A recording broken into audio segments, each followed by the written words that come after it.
Okay, I think we'll go ahead and get started. Thank you everyone for joining us here and welcome to today's virtual Mind Walk. Thanks so much for attending. We have a really exciting talk lined up for you all. My name is Francesca Mannheim. I'm a California State Park Interpreter 1 here working for the San Luis Obispo Coast District. And we've got a great presentation for you today. We're going to turn it over to Audrey and Cooper in just a minute. But first, I want to introduce our lecture series. The virtual Mind Walks are a lecture series that are hosted by California State Parks and the Central Coast State Parks Association, also known as CSPA. They're hosted twice a month on Fridays and are free for all to attend.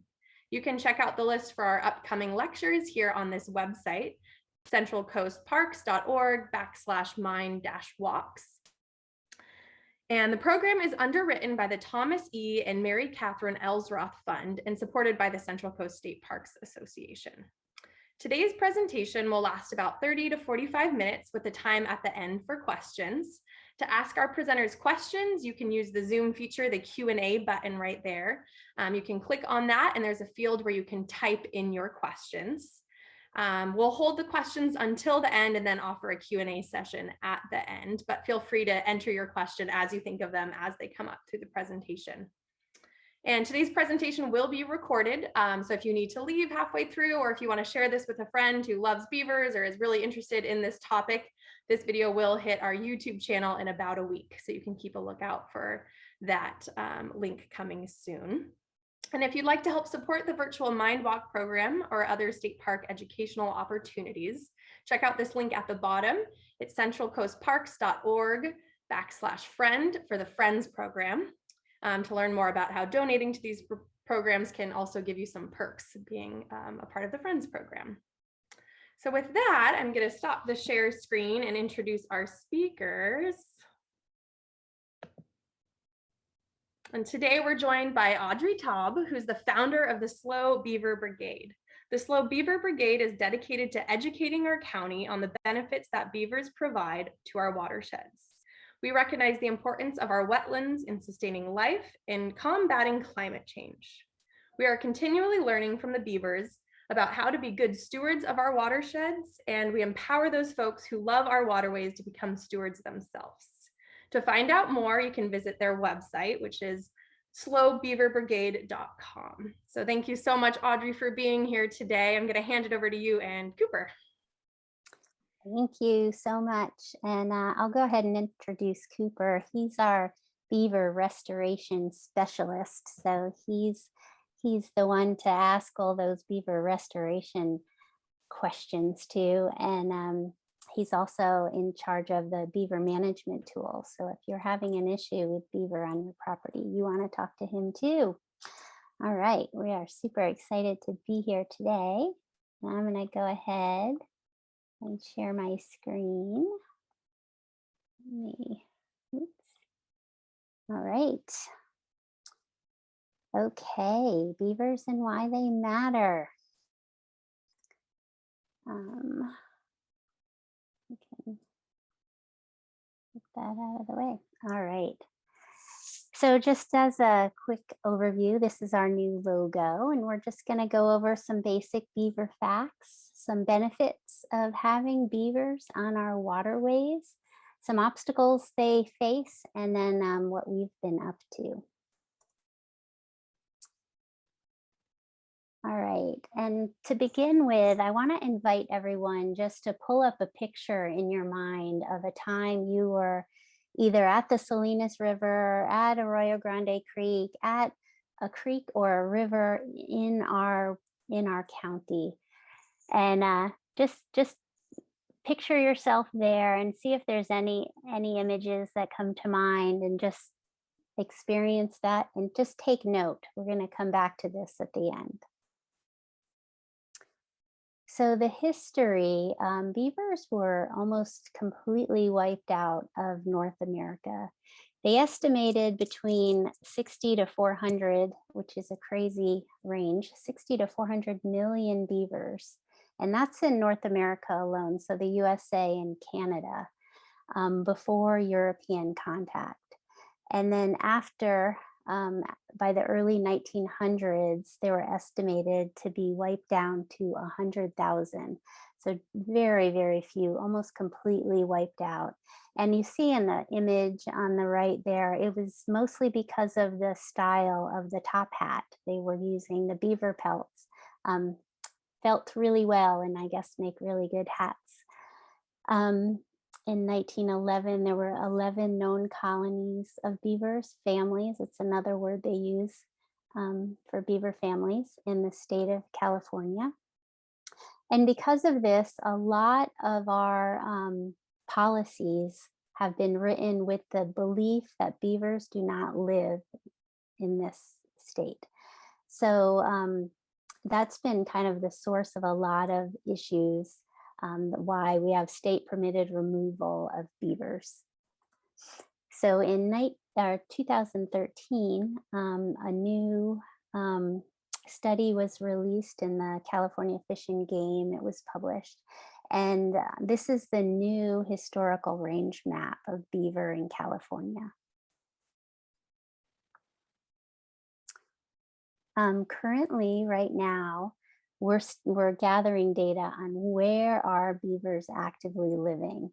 And we know they're living on the Salinas River and its tributaries. And we know they're in Arroyo Grande Creek. And we know they're in Oceana Lagoon.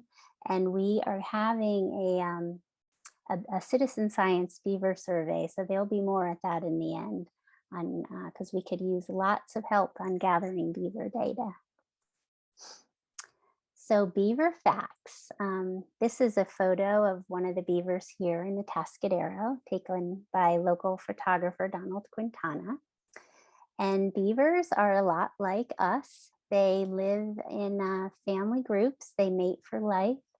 They typically have 2 to 4 young each year. They grow to be around 50 to 80 pounds. They hold their breath for 15 minutes underwater. And if you see them on land, we've started to refer them as the chicken nuggets of the wildlife, because they're just awkward, they're blubbery, they walk around all, they're very slow. So the reason they're building these dams is to hold the water on the land so that they can stay safe. It's all about staying alive. So when they build their dams, they have water to swim in. And when you see them swimming, they're graceful like a dolphin. So you can understand why they're building these dams. Here's another great photo and some more fun facts. They do eat vegetation and bark, mostly of the willow and the cottonwoods.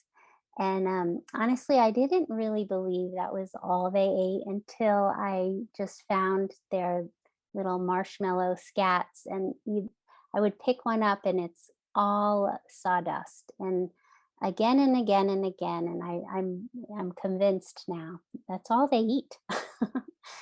They have wonderful webbed feet. You can see it in this photo. They have a second set of eyelids so they can see while they're swimming underwater. And they're also able to close their mouth and hold onto a stick because they have a kind of an inner set of lips behind their teeth. They're very social. There's Dr. Emily Fairfax is researching the beavers in Atascadero on the Salinas River. She's been researching this site for 2 years. She's an associate professor at CSU Channel Islands. And where was I going with this? So we have game cameras set up throughout on the river, so we have lots of video of them. And most of these videos that we catch them, they are grooming each other, and they're just really social animals interacting. The young ones are playing, doing this like circular swimming things. There's lots and lots of really fun footage of these animals. And another fun fact is their teeth. You can't really see it in this picture, but they are a rodent. So they have those 2 big front teeth, which allows them to take down trees. And they're bright, they're really kind of a bright orange on the front. And the orange enamel is made of iron, so it gives it strength. So as they're chewing, they're actually wearing down a little bit faster the inner tooth rather than the outer tooth. So it's like constantly sharpening, which is a cool feature if you're going to take down trees with your teeth. So what do beavers do? Beavers build dams, and dams slow down the water. So you can imagine a little trickle of a stream and it hits a beaver dam, and then it starts to slow and the water builds up behind the dam and spread out. And then the beavers will add to the dam and kind of slowly add more water behind the dam. Now, from the sides of these ponds that are created, they further dig out channels. So it's spreading the water further into the landscape because they are wanting to get to as many trees as they can without getting out of water. And all these small channels are slow, still channels that are perfect for fish and amphibians. Vegetation thrives around the pond. They're considered a keystone species because they're creating the habitat for the wildlife. Additionally, these dams are they're considered like a coffee filter. They're filtering the water. The most recent study on dams as a filter has been looking at how, after large-scale wildfires, the dams actually hold back the ash so that downstream the fish can survive. So let's look at a stream that has beavers on it and a stream that doesn't. So all the way on the left of your screen is a kind of like what most of our streams look like, unfortunately. It's a single channel, little thin blue line. And what tends to happen is it gets deeply incised. So the water gets really disconnected from the floodplain. What a beaver does is it builds a dam and it slowly starts to catch the silt. And then so the incisedness of that stream gets raised up. And then the water spreads out. And on the right, it gets much more complex. As you can see, the more dams, they'll build a series of dams that'll be maintained by one family. And that's as one beaver complex. And then the channels out to the sides will create this wet, marshy land. So a healthy stream looks like this on the right, a really marshy, wet, spread out, not this single channel ribbon that we're more used to.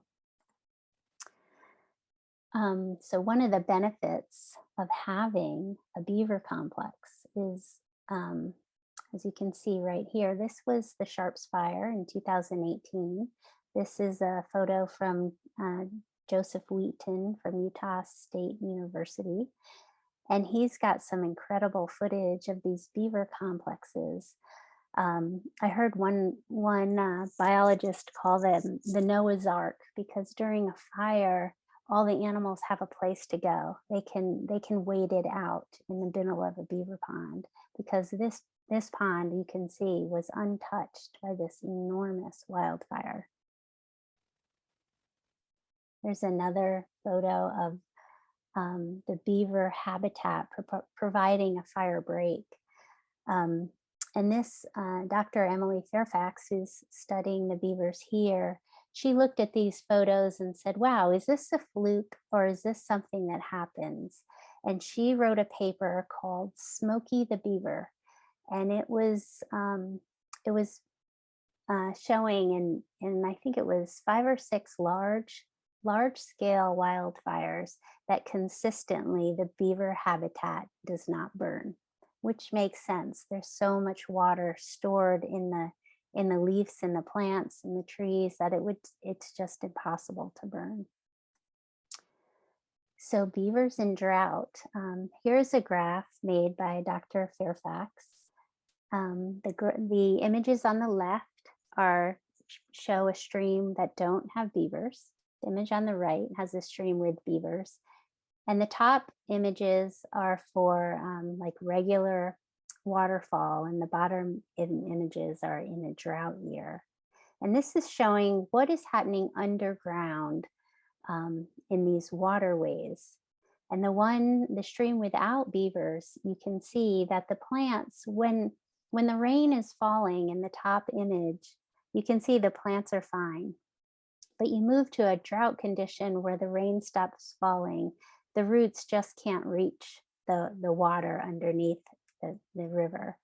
But when you have a beaver on a stream, you can see these little channels of water on there. They almost look like little pools in between the green plants. And those are the channels that the beavers are digging. And those channels are spreading it out so that the plants are actually staying wet.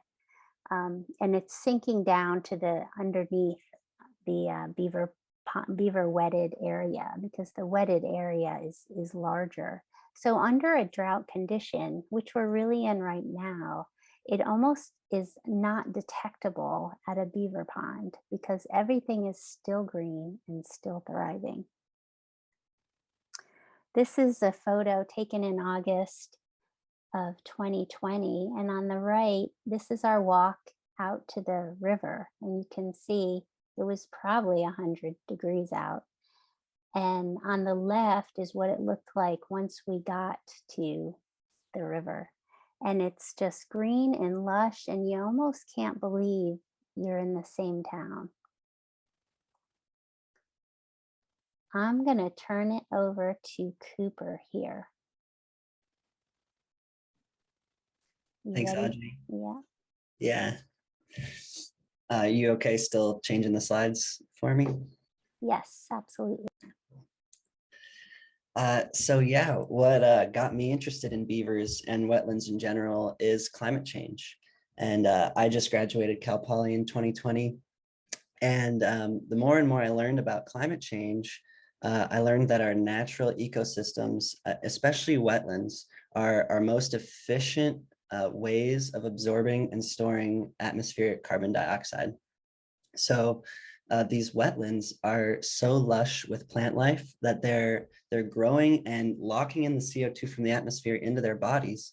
And then they're constantly producing a lot more plant material, and that is stored carbon. And then a lot of times that carbon gets locked under the water and isn't allowed to aerobically decompose. So that carbon gets buried underground and then locked and stored as carbon. It's a carbon sink is what we refer to a wetland as. And not just that, wet soil in general holds at least 10 to 12 times more carbon than dry soil. That's because there's a lot more life, microbial life, in the wet soil conditions, and the water is actually a good binding agent for carbon to bind to soil molecules. Yeah. And another amazing thing about beavers is that actually their chewing habits help fight climate change as well. So a fully grown tree doesn't need to absorb as much carbon dioxide because it's not growing as much.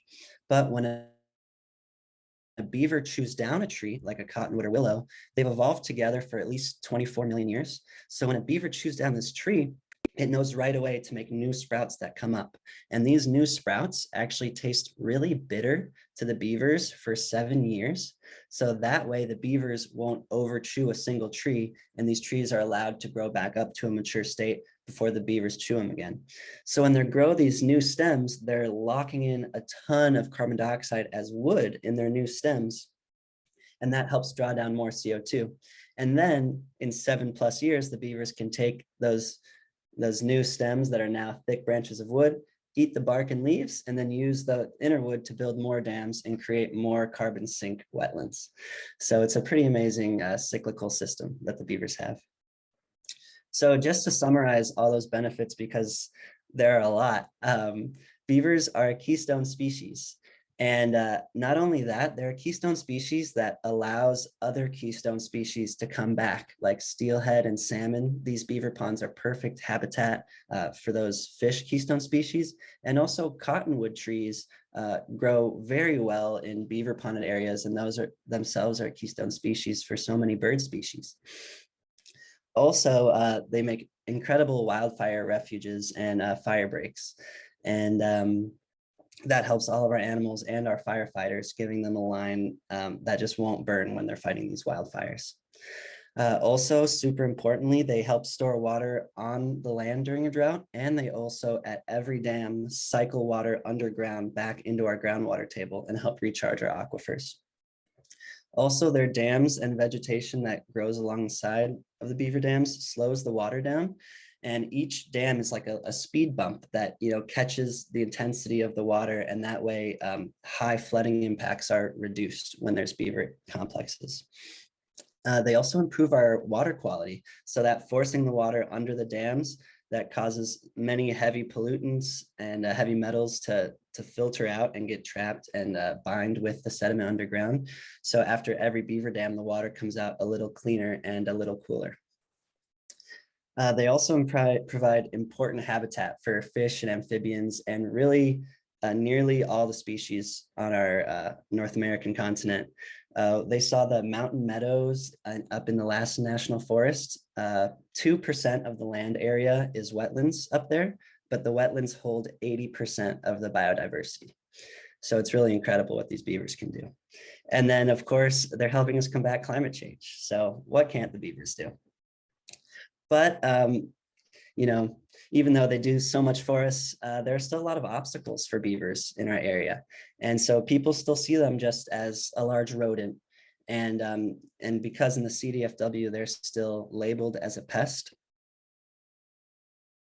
they're really not getting the recognition they deserve. And due to this, people are just not aware of all the benefits they bring. And if they feel that they would not like to live with a beaver on their property and they go to the CDFW, they have to issue them a depredation permit to get that beaver removed. It's written into the law. So even if the CDFW employee doesn't want to remove the beaver, they still have to if the landowner can't live with them. Other than that, there's also a lack of education about beavers. We've heard the term beaver fever thrown around, thinking that there's a lot of giardia or other sicknesses that come to beaver ponds. We haven't found that to be very accurate, as we're in the water all the time. And they also are sometimes concerns that the dams block the flow of water, which is actually what we found with beaver dams. Is if you listen, you'll always hear a trickle of water coming through the beaver dam in one form or another. So the beavers are actually not stopping the flow of water, they're just slowing it down. And they're allowing that water that would have rushed right to the ocean, allowing it time to stay on the landscape and give all the benefits to all the animals and communities around. So another obstacle, which I think will be changing soon, is that it's currently illegal to relocate beavers in California. So if you can't live with a beaver and you want it removed, or if you want it relocated somewhere else, currently the CDFW can't relocate it for you. It has to be lethally removed. But luckily, there's good news from the governor's office, and Governor Newsom's proposing a new beaver restoration program. So if that gets approved, starting in July, we'll be able to start doing test relocations for beavers. So we're very excited to be able to start relocating beavers soon. Yay. Yeah. And so the final obstacle that we've found, or one of the last two obstacles for beavers, is that people sometimes drive ATVs or vehicles into the river. On this picture here on the bottom right, that's a beaver dam that was run over by a Suburban, actually. And luckily, the Suburban got stuck on top of the beaver dam and wasn't able to keep going through the river.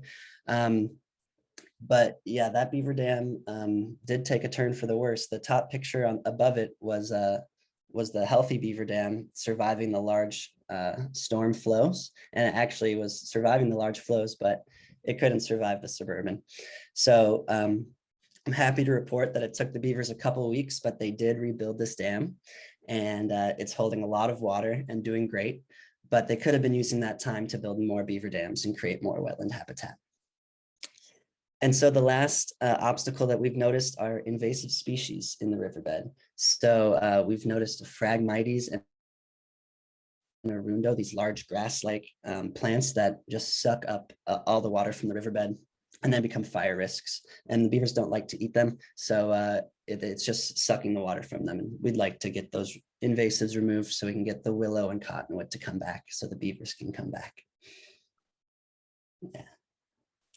So who are we as the SLO Beaver Brigade? We're really just invested in supporting the beavers, creating the conditions for beavers to thrive in our county. So that starts, number one, with education. And our favorite way to do that is talks like this, but mostly getting people to come out to the beaver ponds. There's nothing like getting your feet wet and actually feeling and seeing the magic that the beavers create. So we lead educational walks multiple times a month, and we take groups out there by request.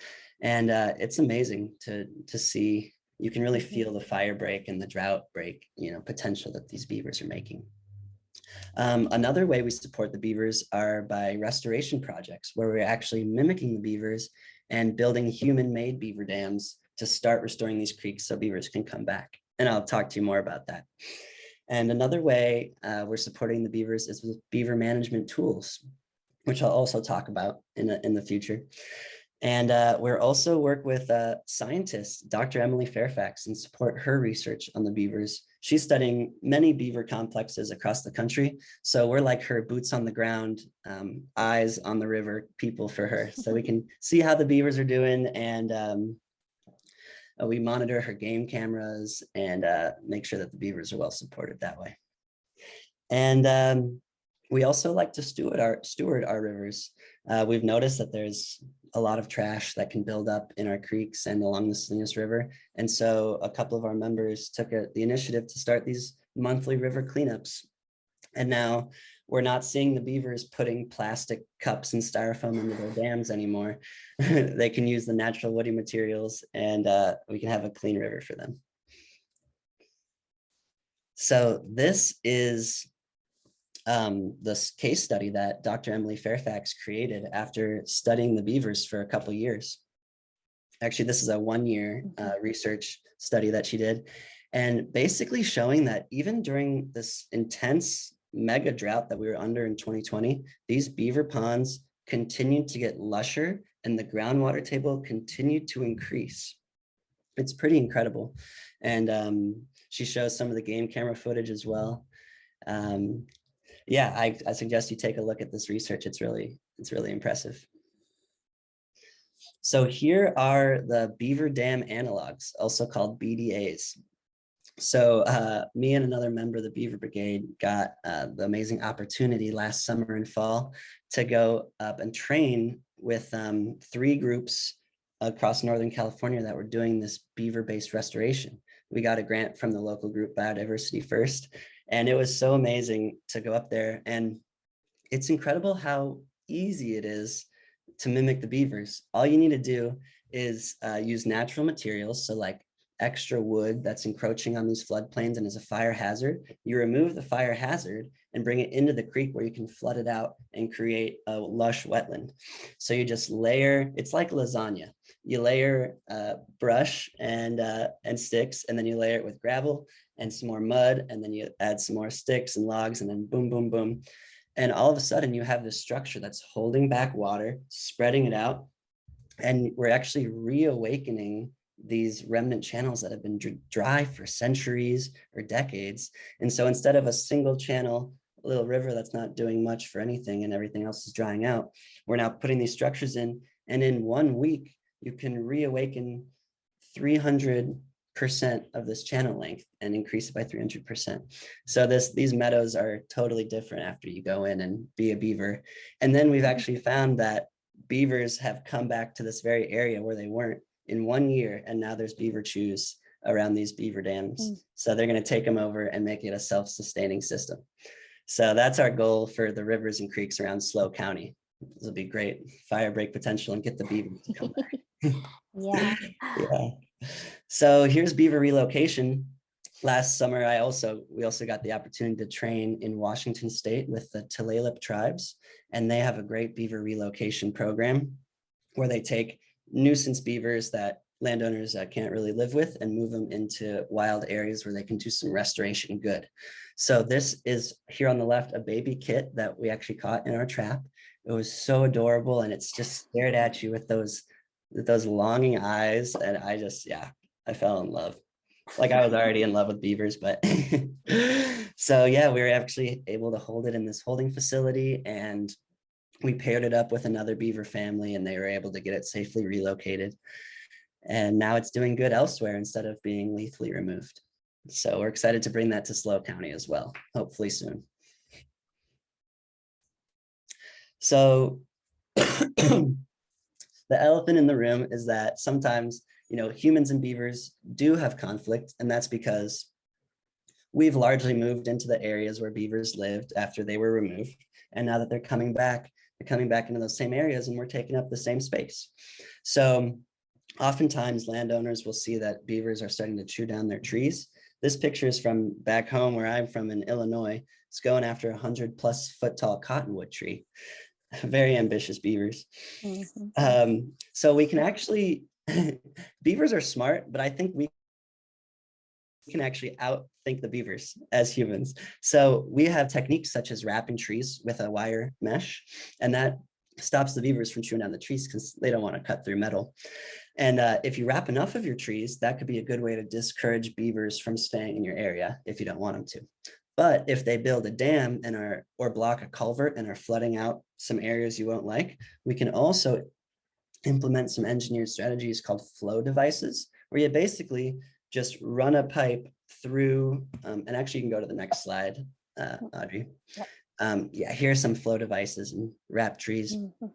And so you can run a pipe right through a beaver dam and then put this intake cage around the intake end of it so the beavers can't dam up the pipe. And that basically controls the water level of the pond. So there's still enough water for the beavers to live and be happy, but there won't be too much water where it's flooding your property. Yeah. So here are some examples of us Beaver Brigaders attempting to be stewards of the Salinas River. On the left here is an amazing mural that we got to help paint. Brandy Lee Pippin's such a talented artist and drew this whole wetland mural on the side of Brew Coffee House. And we got a giant beaver there on the bottom. So just a mile from the river. It's amazing. And here's a picture on the right of one of our successful monthly river cleanups. And to this date, we've removed almost 1,050-gallon trash bags worth of trash, plus many other bicycles, shopping carts, etc. So yeah, it feels good to get together and do that. And more of our river stewardship is working with the beaver scientists. So we've identified this Phragmites species as an invasive, and we're starting to do days where we're coming together to remove them, do some volunteer citizen science kind of thing. And we're also working with other beaver groups around to get that wording changed on CDFW and get that relocation going again in our state. Yeah. And so, of course, the Chumash people were here before us, and they are still here and have many words of wisdom about beavers that I'd still love to learn much more from them. Here is a message from Fred Collins, may he rest in peace, the former chief of the Northern Chumash tribe. Beaver are one of the wonders of our environment. We love the beaver. They are an integral part of all things that have to do with water, creating so many great benefits for our environment. Please keep me in the loop. I'm extremely interested in your project and have much to say concerning our sacred beavers. I'll be traveling and not able to make your walk, but let everyone know we are great supports of the sacred beavers, the work they do to bring life to our streams and rivers. They play a hidden connection to the Great Spirit and the bringing of rains, recharging our aquifers and the regeneration of life to our streams and rivers. Our sacred beavers can play a great part in climate change. Fred Collins. Here's some nice images in the pond. And if you'd like more information, there was a California Beaver Summit, which we spoke at last year, and there was many great talks by all of these fantastic people about their work they're doing with beavers. So now that you're inspired, what can you do to help the beavers and the Beaver Brigade? So we are launching a beaver data gathering event this summer where we're doing citizen science, getting volunteer community members actually out to the rivers and getting your feet wet and learning about the beavers. And so we'll be doing 3 events, one in June, July, and August, where we'll be bringing people out to the river, and you use an iPhone app or an Android app, and you can take pictures of the beaver sign, upload it, and then help gather some official data. So check out our website for more info on that. And you can also get on our newsletter, sign up for a watery walk out to the beaver dams. Those are free educational tours that we put on about every month. So get on that if you're interested. Or you could come on a river cleanup, even better. Yeah, if you're really feeling motivated, you can support legislation and even write to California Department of Fish and Wildlife and let them know to exhaust all coexistence options before issuing depredation permits so we can keep these beavers alive and doing the great work they're doing. Yeah. You can take it. Yeah. So back to that image, I want you to recall of going to visit a river or creek or stream in the county. And I wonder if anything's changed for you, or if the potential of what that river or creek or stream could become has been inspired or ignited for you. And we'll open it for questions now, and I'm going to play this video, but we can take questions while. This is in Atascadero last June with Donald Quintana, photographer. I love these videos. That's a muskrat.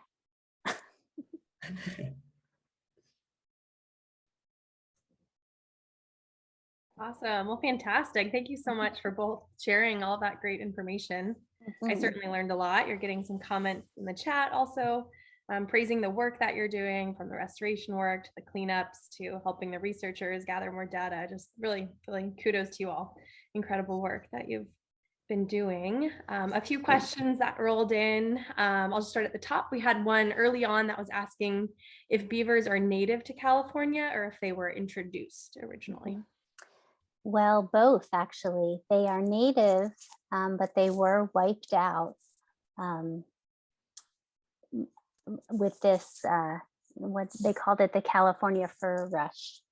They came and just really wiped out all the beavers. So then they were reintroduced in, I think around the 1940s. They started to reintroduce them, and then they changed their mind again and decided they didn't want beavers. So there was kind of been a back and forth, but yes, they're native and reintroduced. Perfect. And another question, kind of, I think you addressed this a little bit, Cooper, about human kind of conflict and the human beaver interactions, but someone's wondering kind of about beaver families, or if the population is thriving or diminishing due to human development and interaction. Yeah, I would say when the humans are there and not really aware of the beavers, it can be a detriment to the beavers. If we have people just enjoying the rivers and streams for a pastime by doing ATVing in the river, that can definitely be a detriment to the beaver dams and get oil in the water and things like that. And also, yeah, if we don't know about them and don't know how to support them, then if a beaver can come into an area, it's much easier for it to be lethally removed if people don't have the education. So yeah, if we're aware of the beavers and give them their space, then I think it can be mutually beneficial. Perfect. And you also kind of addressed this when you said your home state was Illinois and you showed the picture of the beaver, but are there any other states that beavers are in right now? Yes, they live in every single state except Hawaii. So yes, they live all the way up into the Arctic Circle in the top of Canada and Alaska and down into northern Mexico as well. And they originally lived in every river and stream and lake in the country, except for the Florida Everglades because of alligators. Yeah. That's awesome. And then another question, which I know it's kind of an easy one to confuse, muskrats and beavers, how to tell the difference, how do they vary? Yeah, well, mostly the muskrat is much smaller than a beaver. The tails you can see the tail of the muskrat swimming. It's like, it's skinny. Yeah. Mhm. Yeah. Go ahead, Cooper. Yeah, that was basically it. Yeah, Yeah. they have like a long, thin tail Yeah. that's like this instead of a paddle. Yeah. Yeah. And I haven't seen the very orange teeth on them either. Mhm. Excellent. Yeah, and if anyone else has any other questions, feel free to throw them into the Q&A box. We had another question asking for more of the links to Emily's research. So I don't know if your website is a good hub to direct people to. When we post this to YouTube, we can be sure to include links as well if you want to send any of those. Okay. Yeah. Yeah, our website definitely has the link to her website, but we can put that on there too. She recently, her most recent paper is called North American Beaver, the Climate Action Plan, something like that. The It's freshwater like, climate action plan. yeah, I Yes, love they are. that. Freshwater Climate Action Plan. It's like it says it all in the title. Very cool. And we had kind of a comment or a question about, I see a lot of our state park docents and volunteers on here, and we love the beavers that are in the Oceano Lagoon. We know they're in the Rio Grande Creek and Meadow Creek. Are you guys aware of any that are in these Pismo Lake area, or is there studies being done on that? No, I mean, this is what we want to find out. And this is what all the scientists want to find out. Nobody knows really where they are and how many are there and what's going on. Like there's no record. And so we really want to start tackling that data this summer. And we need all the help we can get. Mhm. Yeah. Excellent. And that leads into a comment from a Cal Poly student, an inspiring outdoor educator. Who can they contact to learn more about interpretation and environmental education, internships, or opportunities? Yes. Yeah, just, yeah, get on our website, send us an email. We have tons of opportunities. Yes. Oh yes. Yeah, we'll take you out with us to the beaver ponds on Mhm. a morning where we're changing the game cameras, and we can show you about it all. And yeah, Mhm. we're so happy to get more people involved. Yeah. Mhm. So Excellent. fun. And your website has your contact info on there, so that will probably be the best way to find me. Yeah, SLO Beaver Brigade at gmail.com is the, I guess I could type that in. Perfect. And thank you to Monica. Just put the website linked in the chat. So if anyone wants to click on that now, have that window pop up for them. And we'll try and link it in the YouTube video as well. Perfect. Thanks, Audrey. Thank you all for watching. Yeah, yeah. There's one more question rolling in. If you could talk more about the family dynamics of the beaver. I think that kit photo really stole everyone's heart. Gosh, we've seen some really fun footage. Like the babies, when they come out, they're just so little. And we have on every dam, there's like a slide where the beavers go up and down like 40 to 50 times a night. So we have our cameras pointed on this slide, and we have this one video of a parent beaver, and then on its tail as it goes down is the little baby.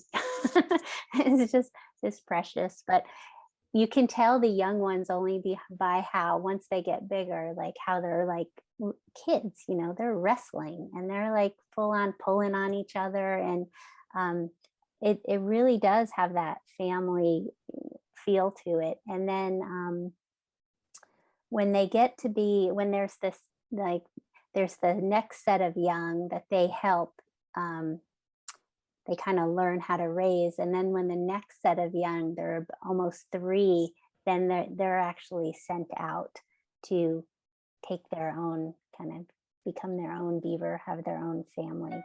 And at that point, they're called dispersing juveniles. Do you want to add anything, Cooper? Yeah, I've actually read that sometimes the father beaver will lead out the young with them. So he'll kind of lead them, and they'll take like up to a week, and then they'll disperse, and they can go like several miles because they really don't want to have any incest relations with their siblings. So they all disperse as far as they can, sometimes many miles overland to another watershed. And then the father will come back alone. Mhm. And yeah, they're always like playing pranks on each other. They're super playful, and they talk to each other with like these little grunts, like or sometimes like a low one. And they found they have like at least 7 different like unique sounds they make to say different things to each other. So yeah, they also like when the babies are like 1 to 2 weeks old, they'll start learning like their diving lessons, diving underwater, because they're born in their lodge and then they have these underwater entrances. So they have to learn how to dive down the water to get up to the main pond. Yeah. Yes. Very cool. A lot we can learn from the beavers too, it seems. Mhm. Yeah, the stuff you mentioned about climate change was just absolutely fascinating to me. And Mhm. a lot of the initiatives the state of California is taking, this aligns really Mhm. well. So exciting Mhm. times. Yeah. Very. Excellent. Well, you're getting lots of great feedback in the chat, so I hope you're all seeing that. I want to thank all of our visitors too for joining in. Again, this is recorded, so if you want to share this out with friends soon, keep an eye out for that coming. That link will be up on our YouTube channel. And with that, I think we're going to go ahead and wrap it up. Again, their contact info is on the website, so I hope some of you will follow up for volunteer and internship opportunities. Mhm. Great time Yes, to get please. involved. Yeah. Thank you so much. This was great. Perfect. Thank you. Yeah. Awesome. Bye, everyone. Thank you. Bye. Bye. Go Beavers.